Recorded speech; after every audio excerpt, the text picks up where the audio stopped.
Saudi Gulf breaking ന്യൂസിലേക്ക് സ്വാഗതം. പ്രവാസലോകത്തെ വിവിധ വാർത്തകൾക്കായി ഈ ചാനൽ സബ്സ്ക്രൈബ് ചെയ്യൂ. സൗദി അറേബ്യയിൽ കടുത്ത വേനലിന് ശമനം. കടുത്ത ഉഷ്ണം അവസാനിച്ചു. സുഖകരമായ മിതമായ അന്തരീക്ഷത്തിലേക്ക് മാറുകയാണ്. അതിനിടെ രാജ്യത്തിന്റെ തെക്കൻ മേഖലകളിലും പടിഞ്ഞാറൻ പ്രവിശ്യയിലും വേനലിൽ തന്നെ കനത്ത മഴയാണ് പെയ്തത്. Mecca, Jizan, Medina, Asir, Najran, Hail, Riyadh പ്രവിശ്യയുടെ തെക്ക് ഭാഗങ്ങൾ എന്നിവിടങ്ങളിൽ ഞായറാഴ്ച മഴ പെയ്തിരുന്നു. ഈ പ്രദേശങ്ങളിൽ ഇനിയുള്ള ദിവസങ്ങളിലും മഴയ്ക്ക് സാധ്യതയുണ്ടെന്ന് കാലാവസ്ഥാ നിരീക്ഷണ കേന്ദ്രം അറിയിച്ചു. ഞായറാഴ്ച മക്കയിലും ജീസാനിലും റെഡ് അലർട്ടും മദീനയിൽ ഓറഞ്ച് അലർട്ടുമായിരുന്നു പ്രഖ്യാപിച്ചിരുന്നത്. മലവെള്ളപ്പാച്ചിലിനും ഇടിമിന്നലോടെയുള്ള മഴയ്ക്കുമാണ് സാധ്യത കൽപ്പിച്ചത്. രാത്രിയും പുലർച്ചെയും മഞ്ഞുവീഴ്ചയും ഉണ്ടാകുന്നുണ്ട്. റിയാദിന്റെ തെക്കു ഭാഗങ്ങളിൽ നേരിയ മഴയാണ് പെയ്തത്. അതേസമയം കഴിഞ്ഞ ദിവസങ്ങളിൽ മദീനയിൽ റെക്കോർഡ് മഴയാണ് റിപ്പോർട്ട് ചെയ്തത്. വ്യാപക കെടുതികളും ഉണ്ടായിട്ടുണ്ട്. വെള്ളിയാഴ്ച രാവിലെ 9 മണി മുതൽ ശനിയാഴ്ച രാവിലെ 9 വരെ 24 മണിക്കൂറിനിടെ തുള്ളിമുറിയാതെ പെയ്തത് റെക്കോർഡ് മഴയാണെന്നും ഈ സീസണിൽ ഏറ്റവും കൂടുതൽ മഴ ലഭിച്ചത് മദീനയിലാണെന്നും പരിസ്ഥിതി ജല കൃഷി മന്ത്രാലയം അറിയിച്ചു. കനത്ത മഴയിൽ മദീനയിൽ റോഡുകൾ തകർന്ന് വാഹനങ്ങൾക്ക് കേടുപാടുകൾ സംഭവിച്ചിരുന്നു. മഴ കണക്കിലെടുത്ത് മദീന, അൽ ഹനാഗിയ, വാദി അൽ ഫറ എന്നിവിടങ്ങളിൽ ഞായറാഴ്ച വിദ്യാഭ്യാസ സ്ഥാപനങ്ങൾക്ക് അവധി നൽകിയിരുന്നു. പകരം മദ്രസത്തെ പോർട്ടൽ വഴി ഓൺലൈൻ ക്ലാസുകൾ നടന്നു. മദീന കൂടാതെ Mecca, Qassim, Asir, Tabuk, Jizan, Najran, Al Baha എന്നിവിടങ്ങളിലടക്കം 8 പ്രവിശ്യകളിലാണ് ഇത്രയും ശക്തമായ മഴ പെയ്തത്. മദീനയിലെ വിമാനത്താവള മേഖലയിൽ 35.2 മില്ലിമീറ്ററും മസ്ജിദുൻ നബവി മേഖലയിൽ 27.6 മില്ലിമീറ്ററുമാണ് മഴ പെയ്തത്. ഇതാണ് ഈ ദിവസങ്ങളിൽ രേഖപ്പെടുത്തിയ മഴയുടെ ഏറ്റവും ഉയർന്ന തോത്. സൗദി അറേബ്യയിൽ അഴിമതി കേസിൽ സർക്കാർ ഉദ്യോഗസ്ഥരുൾപ്പെടെ 136 പേർ അറസ്റ്റിലായി. 6 മന്ത്രാലയങ്ങളിലും ഇതര സർക്കാർ ഏജൻസികളിലുമുള്ള ഉദ്യോഗസ്ഥരാണ് ഇവർ. കൈക്കൂലി, കള്ളപ്പണം വെളുപ്പിക്കൽ, സ്വാധീനം ചെലുത്തൽ തുടങ്ങിയ കുറ്റങ്ങളുമായി ബന്ധപ്പെട്ട് 380 ഉദ്യോഗസ്ഥരെയാണ് ചോദ്യം ചെയ്തതെന്ന് അഴിമതി വിരുദ്ധ അതോറിറ്റിയായ നസഹ വ്യക്തമാക്കി. ആഭ്യന്തരം, പ്രതിരോധം, നീതിന്യായം, ആരോഗ്യം, വിദ്യാഭ്യാസം, മുനിസിപ്പാലിറ്റികൾ, പാർപ്പിടം എന്നീ മന്ത്രാലയങ്ങളിലും സകാത്ത്, ടാക്സ് ആൻഡ് കസ്റ്റംസ് അതോറിറ്റിയിലും സേവനമനുഷ്ഠിക്കുന്നവരാണ് ചോദ്യം ചെയ്യലിന് വിധേയരായത്. ഇവരിൽ നിന്നാണ് 136 പേരെ കസ്റ്റഡിയിലെടുത്തത്. നേരത്തെ ജാമ്യത്തിൽ പുറത്തിറങ്ങിയവരും പ്രതികളിലുണ്ട്. ഓഗസ്റ്റിൽ നിരവധി ക്രിമിനൽ അഡ്മിനിസ്ട്രേറ്റീവ് കേസുകൾ അന്വേഷിച്ചതായും ഇതിനായി 2950 നിരീക്ഷണ സന്ദർശനങ്ങൾ നടത്തിയതായും അതോറിറ്റി പ്രസ്താവനയിൽ വിശദീകരിച്ചു. കൈക്കൂലി, ഓഫീസ് അധികാര ദുർവിനിയോഗം, കള്ളപ്പണം വെളുപ്പിക്കൽ തുടങ്ങിയ സാമ്പത്തിക, ഭരണപരമായ അഴിമതികളുമായി ബന്ധപ്പെട്ട കുറ്റങ്ങളാണ് അറസ്റ്റിലായവർക്കെതിരെ ചുമത്തിയിരിക്കുന്നതെന്നും അതോറിറ്റി കൂട്ടിച്ചേർത്തു. ഇറാഖിലെ ബസ്രയിൽ വ്യാഴാഴ്ച നടക്കുന്ന ഒമാൻ ഇറാഖ് ലോകകപ്പ് യോഗ്യതാ മത്സരങ്ങളിൽ ടീമിന് ആവേശം പകരാൻ പോകുന്ന ഒമാനി ഫുട്ബോൾ പ്രേമികർക്ക് സന്തോഷ വാർത്ത. കരാതിർത്തി വഴിയും വിമാനമാർഗവും ഇറാഖിലെത്തുന്ന ഒമാനികൾക്ക് വിസ സൗജന്യമായി ലഭിക്കുമെന്ന് ബാഗ്ദാദിലെ സുൽത്താനേറ്റ് ഓഫ് ഒമാൻ എംബസി പ്രസ്താവനയിൽ അറിയിച്ചു. സെപ്റ്റംബർ 2 മുതൽ 5 വരെയുള്ള ദിവസങ്ങളിൽ ബസ്ര ഗവർണറേറ്റിൽ പ്രവേശിക്കുന്നതിന് അനുമതിയുള്ള വിസയാണ് ലഭ്യമാവുക. മയക്കുമരുന്ന് കടത്താൻ ശ്രമിച്ച വിദേശികളെ റോയൽ ഒമാൻ പോലീസ് അറസ്റ്റ് ചെയ്തു. ഇവർക്കെതിരെ നിയമ നടപടികൾ സ്വീകരിച്ചതായും ബന്ധപ്പെട്ടവർ വ്യക്തമാക്കി.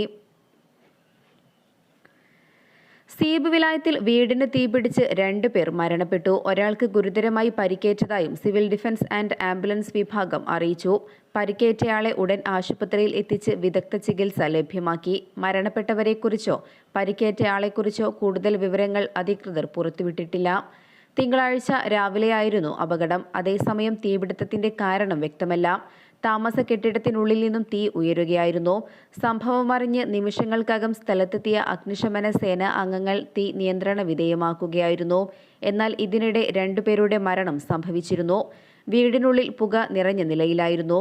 ഫർണിച്ചറുകളും മറ്റ് ഗൃഹോപകരണങ്ങളും ഉൾപ്പെടെ നിരവധി സാധനങ്ങളാണ് കത്തിനശിച്ചത്. വലിയ നാശനഷ്ടവും കണക്കാക്കുന്നു. ഒമാനിൽ 100ഓളം മേഖലകളിൽ സ്വദേശിവൽക്കരണവും വിസ വിലക്കും 100-ലധികം മേഖലകളിൽ വിദേശ നിക്ഷേപ നിയന്ത്രണവും വരുന്നു. സ്വദേശികൾക്ക് കൂടുതൽ തൊഴിലും അവസരങ്ങളും നൽകാനുള്ള സർക്കാർ നടപടികൾ പുരോഗമിക്കുമ്പോൾ പ്രവാസികൾക്ക് ഇത് വൻ തിരിച്ചടിയാകും. തൊഴിൽ വിപണി നിയന്ത്രിക്കുകയും സ്വദേശികൾക്ക് മുമ്പിൽ കൂടുതൽ സാധ്യതകൾ ഉറപ്പുവരുത്തുകയും ചെയ്യുക എന്ന സർക്കാർ നടപടികൾ അടുത്തിടെ വേഗം കൂടിയിരിക്കുകയാണ്. ഇത് വരും നാളുകളിൽ പ്രവാസികളുടെ അവസരങ്ങൾ നഷ്ടപ്പെടുത്തുകയും രാജ്യത്തേക്കുള്ള റിക്രൂട്ട്മെന്റുകൾ കുറയ്ക്കുകയും ചെയ്യും. നിർമ്മാണ തൊഴിലാളികൾ, ശുചീകരണം, ലോഡിംഗ് ആൻഡ് അൺലോഡിംഗ്, ഇഷ്ടിക പണിക്കാർ, സ്റ്റീൽ ഫിക്സർമാർ, സ്ത്രീകളുടെയും പുരുഷന്മാരുടെയും വസ്ത്രങ്ങൾ തയ്യൽ നടത്തുന്നവർ, ജനറൽ ഇലക്ട്രീഷ്യന്മാർ, വെയ്റ്റർമാർ, പെയിന്റർമാർ, പാചകക്കാർ, ഹോം ഇൻസ്റ്റാളേഷൻ ഇലക്ട്രീഷ്യൻ, ബാർബർ തുടങ്ങിയവ വിസ വിലക്കുള്ള മേഖലകളിൽ ചിലതാണ്. Manager, engineering supervisor, technician, driver, marketing, salesman തുടങ്ങി വിവിധ വിഭാഗങ്ങളാണ് പുതുതായി സ്വദേശികൾക്ക് മാത്രമായി പരിമിതപ്പെടുത്തിയിരിക്കുന്നത്.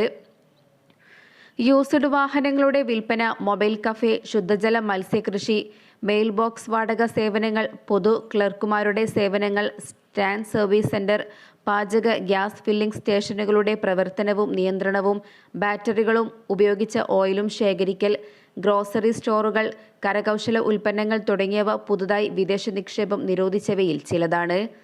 മാസങ്ങൾക്കിടെ നിരവധി സ്വദേശിവൽക്കരണ നടപടികളും വിസ വിലക്കുകളുമാണ് ഒമാനിൽ പ്രഖ്യാപിച്ചത്. മലയാളികൾ ഉൾപ്പെടെ ആയിരക്കണക്കിന് വിദേശികളുടെ തൊഴിൽ സാധ്യതകൾക്ക് ഇത് മങ്ങലേൽക്കും. വിദേശികളുടെ ഒഴുക്കിലും ഗണ്യമായ കുറവുണ്ടാകും. നിലവിൽ ഈ മേഖലകളിൽ തൊഴിലെടുക്കുന്നവരിലും മലയാളികൾ നിരവധിയാണ്. വിദേശികൾക്ക് പുതിയ വിസ അനുവദിക്കില്ലെങ്കിലും നിലവിൽ ഇത്തരം തസ്തികകളിൽ ജോലി ചെയ്യുന്നവർക്ക് വർക്ക് പെർമിറ്റ് പുതുക്കി നൽകുമെന്നത് ആശ്വാസകരമാണ്. എന്നാൽ ഈ വിഭാഗങ്ങളിലേക്ക് തൊഴിൽ തേടി വരുന്നവർക്ക് പുതിയ അവസരങ്ങൾ ഉണ്ടാകില്ല. നിലവിൽ സർക്കാർ സ്വകാര്യ മേഖലകളിൽ 100 കണക്കിന് തസ്തികകളിൽ പ്രവാസികൾക്ക് തൊഴിൽ വിലക്കുണ്ട്. ഈ വിഭാഗങ്ങളിലൊന്നും പ്രവാസികൾക്ക് വിസ അനുവദിക്കുന്നുമില്ല. നേരത്തെ ഏർപ്പെടുത്തിയ വിസ വിലക്കുകൾ മൂലം ആയിരക്കണക്കിന് പേർക്കാണ് ജോലി നഷ്ടമായത്. ഗ്രോസറി സ്റ്റോറുകൾ, യൂസ്ഡ് വാഹനങ്ങളുടെ വിൽപ്പന, മൊബൈൽ കഫേ അടക്കം മലയാളികളടക്കം വലിയ തോതിൽ നിക്ഷേപം ഇറക്കുകയും സംരംഭങ്ങൾ ആരംഭിക്കുകയും ചെയ്യുന്ന മേഖലകളിലാണ് നിക്ഷേപം സ്വദേശികൾക്ക് മാത്രമായി പരിമിതപ്പെടുത്തിയിരിക്കുന്നത്. ഈ മേഖലകളിലേക്ക് സ്വദേശികൾക്ക് കടന്നുവരാൻ അധികൃതർ അവസരമൊരുക്കും. രാജ്യത്തെ വിപണിയിലും സ്വദേശികളുടെ തൊഴിൽ മേഖലയിലും ഇതുമൂലം ഗുണകരമായ മാറ്റമുണ്ടാകും.